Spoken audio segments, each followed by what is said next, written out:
The Hangout is now live, number 20, 6 a.m. in Bulgaria. And what's the time on your side, Mickey? 8 p.m. 8 p.m. A bit of difference in Bulgaria and United States. You're from the States, right? Yes, California. So I'm on the Cali- far west. California sounds good to people in Bulgaria. So welcome to number 20. Mickey, a few words for you because you are a very special guest, not only because this is number 12, not 12, but 20, but because you are actually the first woman to join the SQL Hangouts. So you can say something for yourself. Just shortly, Okay. briefly. Yep. Briefly, not 30 minutes. No. And I have my coffee here because it's very early. Good. So a Well, few words. I'm from California. I Yep. started 2 months ago at a startup called DeskSite, and Okay. they found me because of all the speaking engagements I do. They saw me on YouTube on my Redgate SQL in the City presentation. Yep. So that was really neat too. It was the first time I've had somebody reach out to me for a job, so that was great. I've been working with the Microsoft Stack for 20 years. Nice. I was a Visual Basic instructor for a long time, not instructor, a Visual Basic programmer for a long time. Although I Okay. did start off my career as a Visual Basic instructor back in the mid-90s. Okay, so That was you have been a trainer for so long.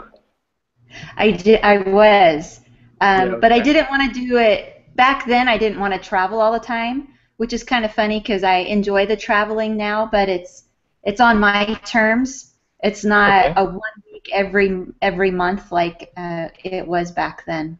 Okay, So how many times are you traveling per month? Because last time I did a lot of traveling was 5 or 6 per month, so 5 or 6 different countries, and at the end of the month I was screwed. Like I was so tired.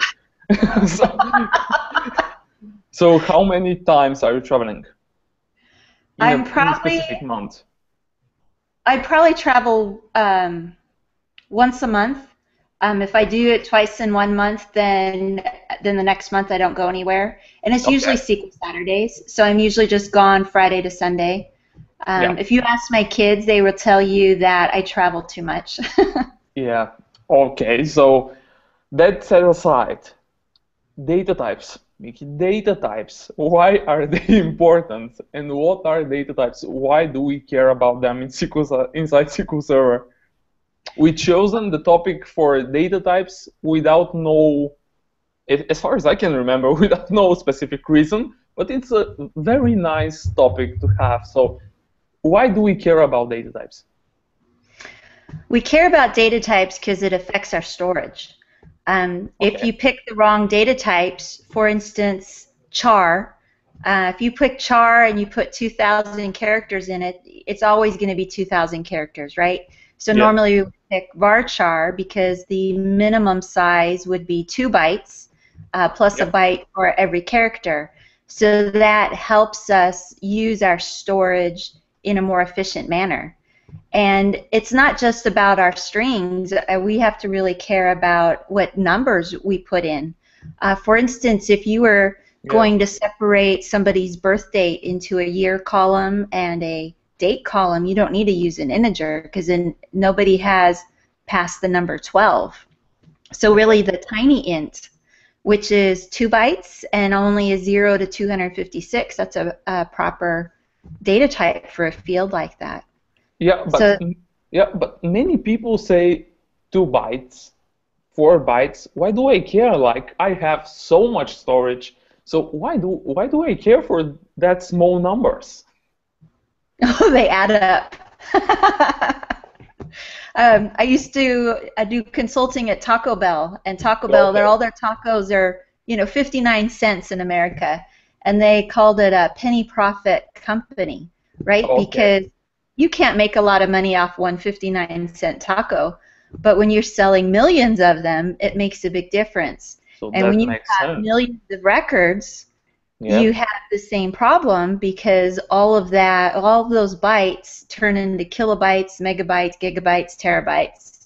And Okay. so, Yeah. you So can you get 8K per page of data, and that's where you're reading through all those 8Ks of data for your indexing as well. So it matters quite a bit on the storage size.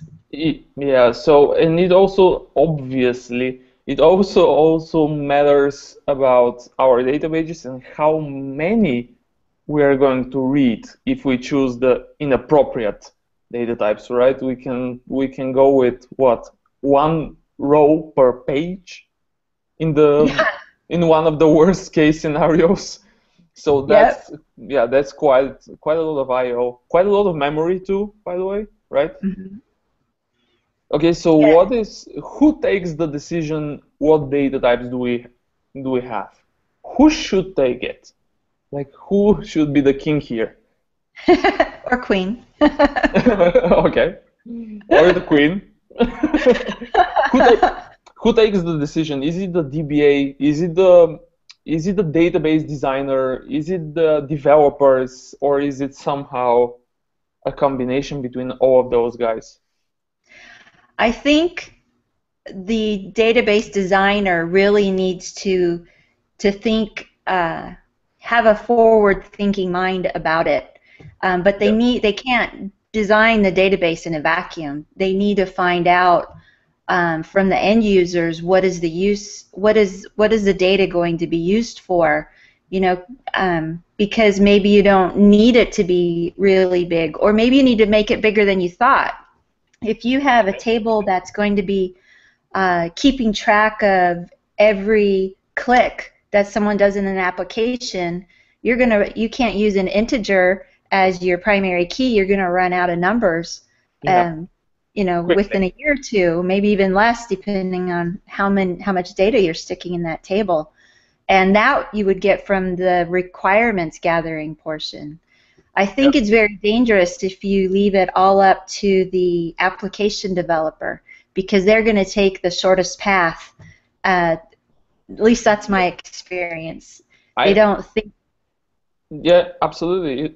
Just move on. Just remember something. I'll tell you later. Oh, okay. Yeah, the application developer always thinks, what's the shortest path? How can I get there Yeah. quick? Um, that's that's usually where you get fields that are abused too, and which are overloaded. They'll have more than one purpose, which is also not a good thing in there. Just because we want to keep our data, the amount of data we use to a minimum, it doesn't mean we want to abuse the data structure either. You Yeah. don't want to have multiple pieces of information, different information in one column. It's better to have that spread across columns.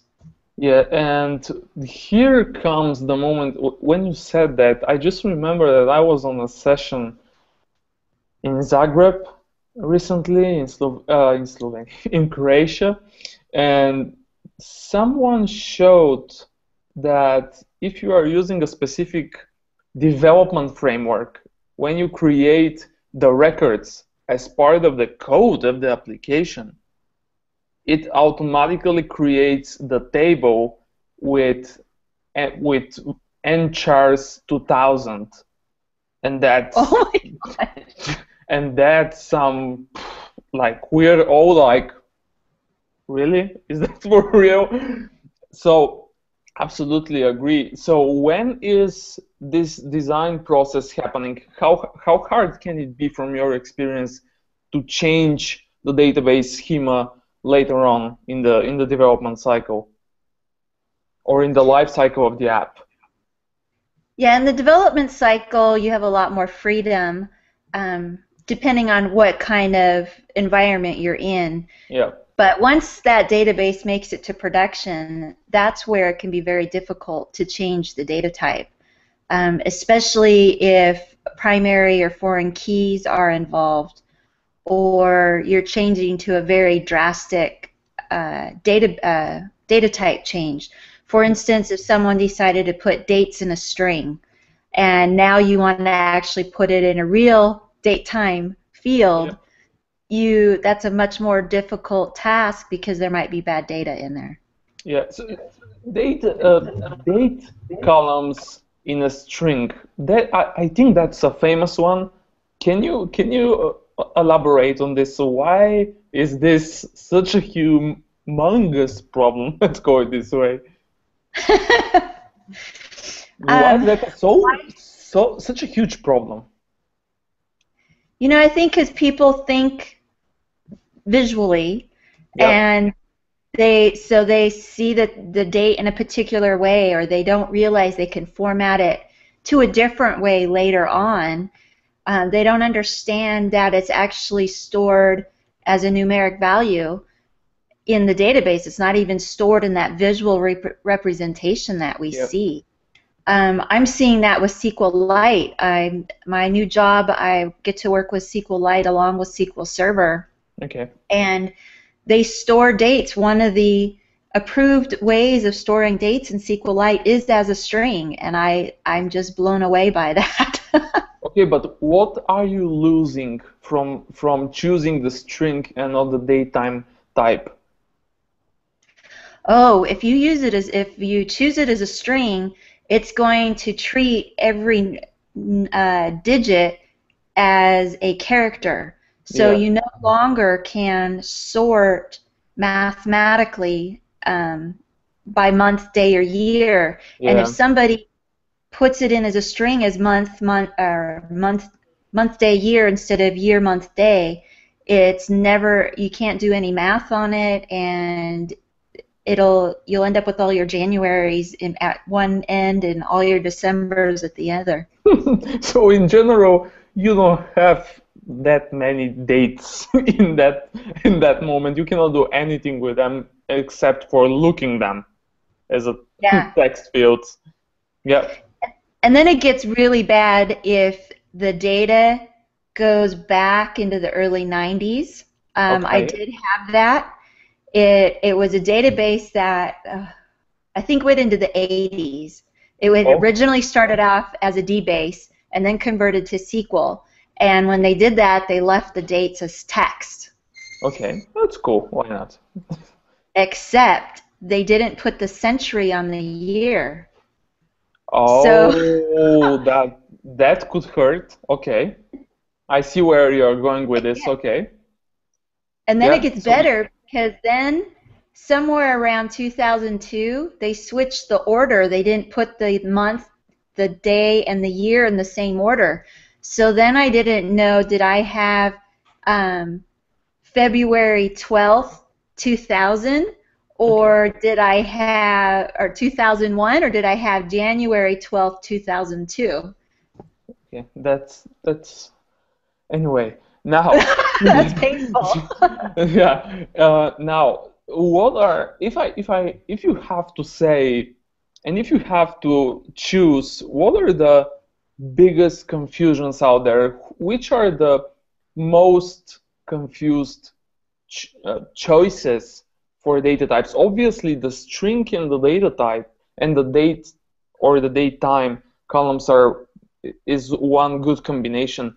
What else is something like a huge mistake inside and as part of the database design or as part of the database architectural process? Let's call it this way. What else can we mistake very, very badly? Probably the integers. The integers, but I haven't seen too many mistakes around that. There? Okay. I would see more mistakes, at least in the U.S., around varchar and nvarchar. Okay. Why? What do you mean? Well, in the American English, we don't need nvarchar with our words.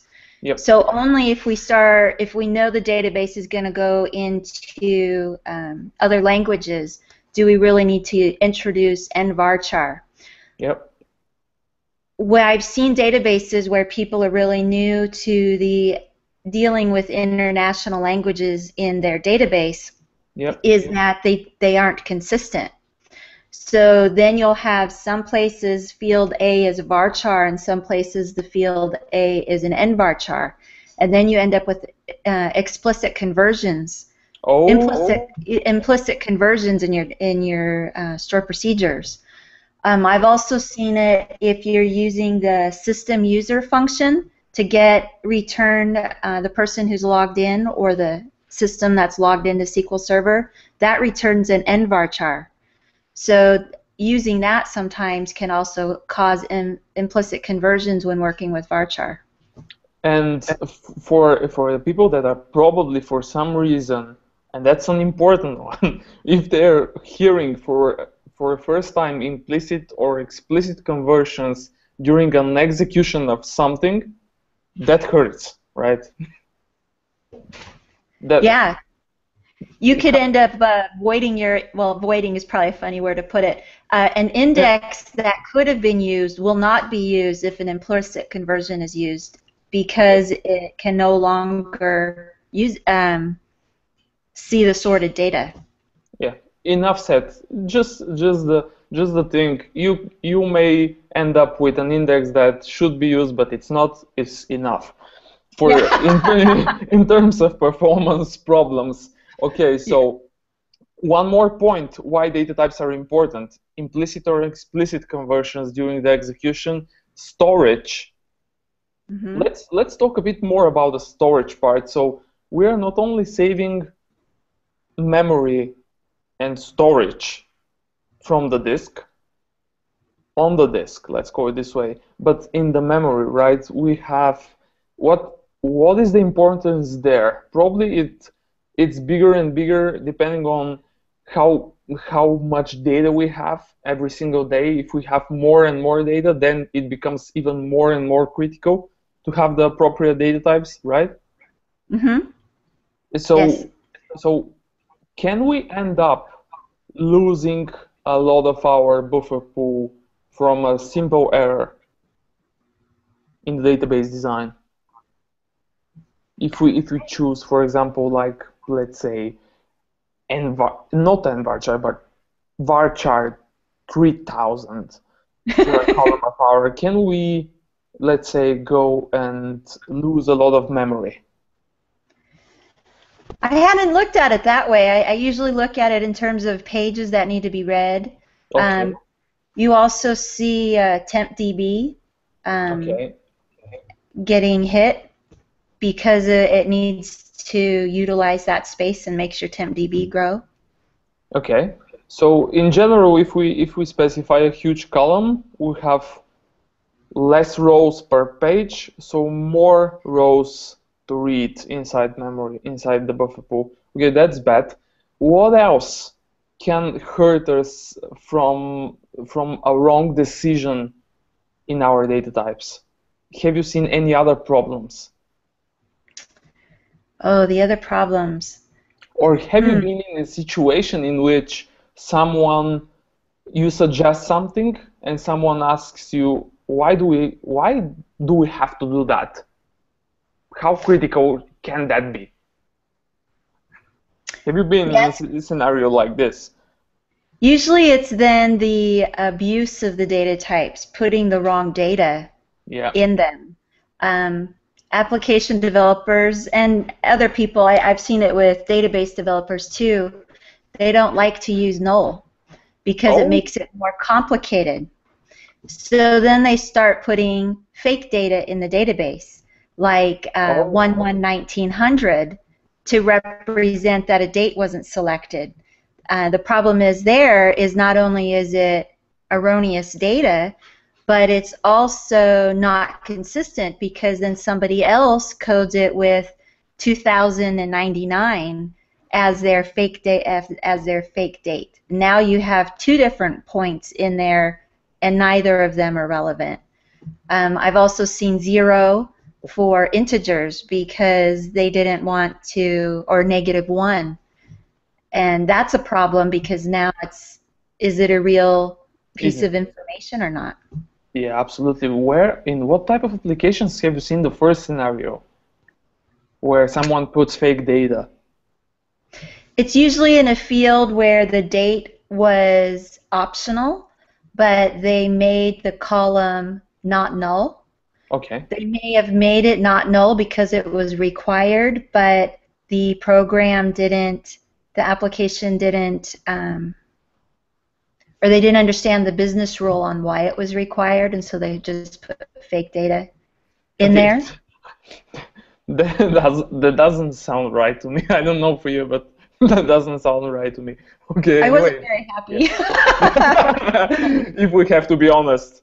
Yeah, okay, so how important is for us to, and how important is in general for all people that are going to see this, how important is to define a column that can be knowable or not? Is that an important decision? You mentioned something, but why is that so important, really?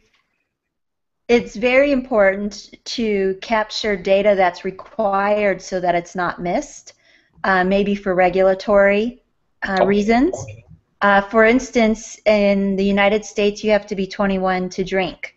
If you were gathering data around alcohol, having the age of the person would be very important to make sure you are meeting regulatory, whatever. Requirements, yeah.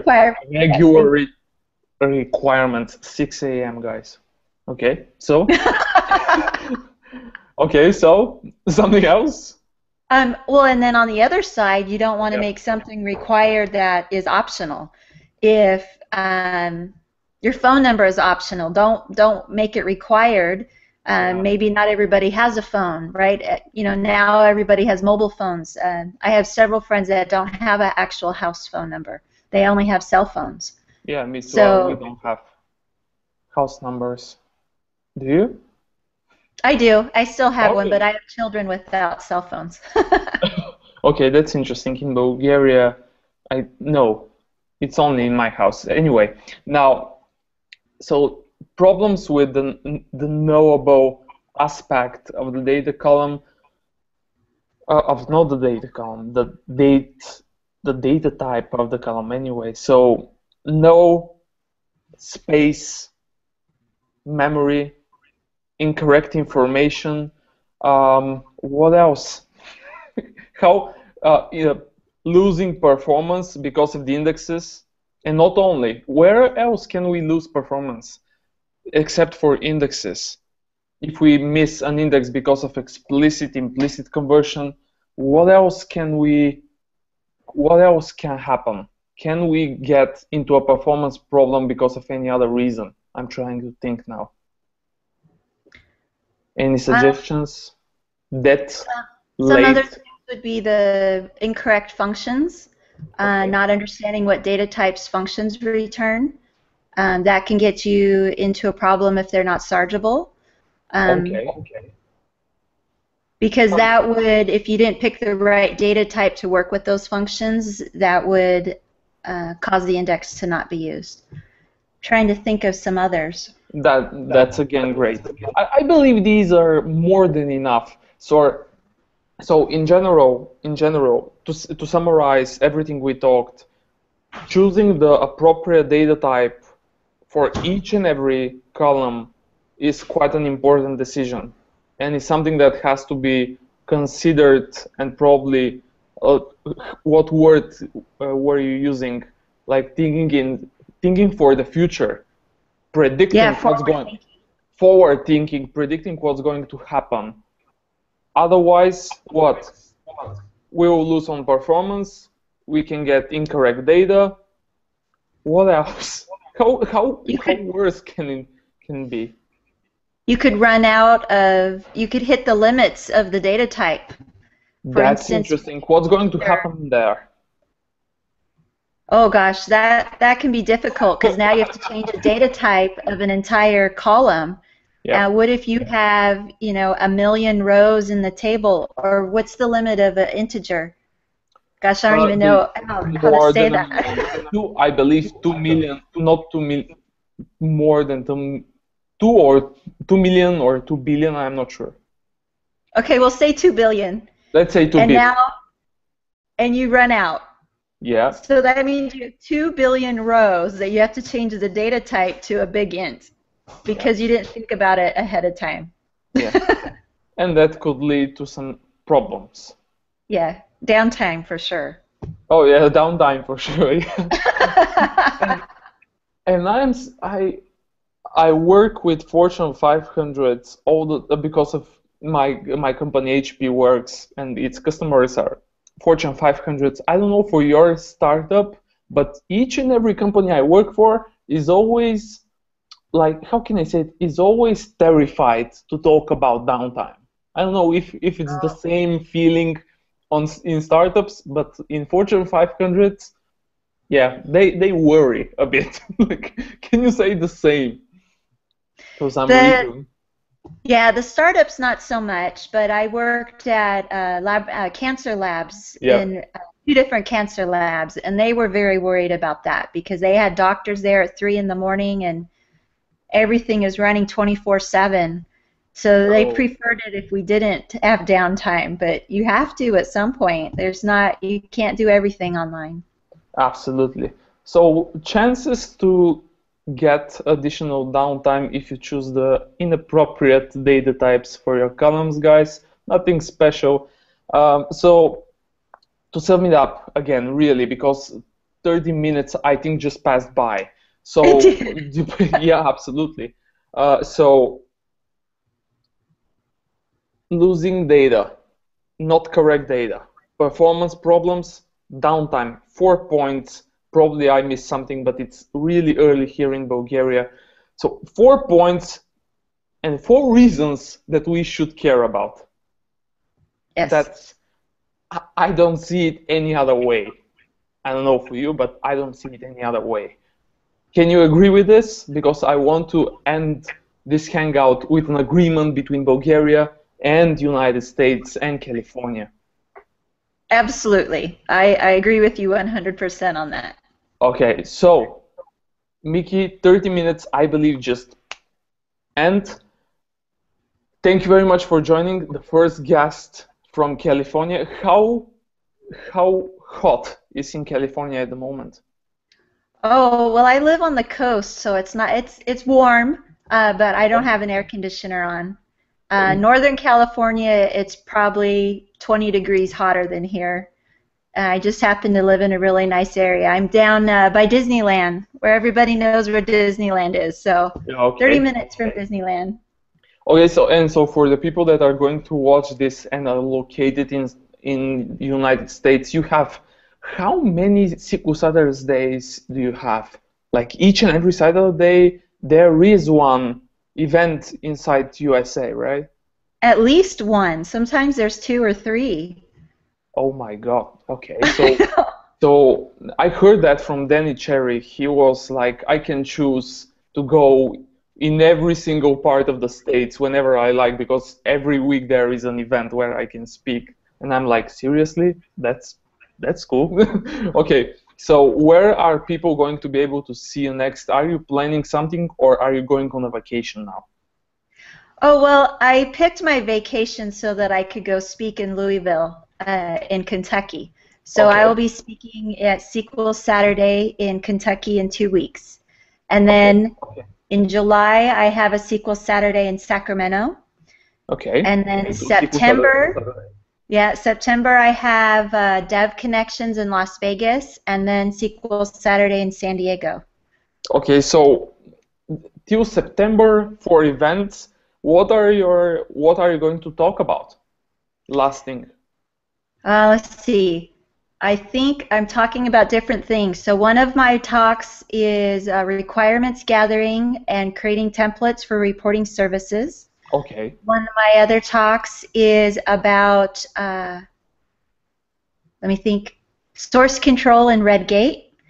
Okay. I also have a talk on the dangers lurking in your schema, which has a lot to do with what we're talking about Yeah. today. Okay.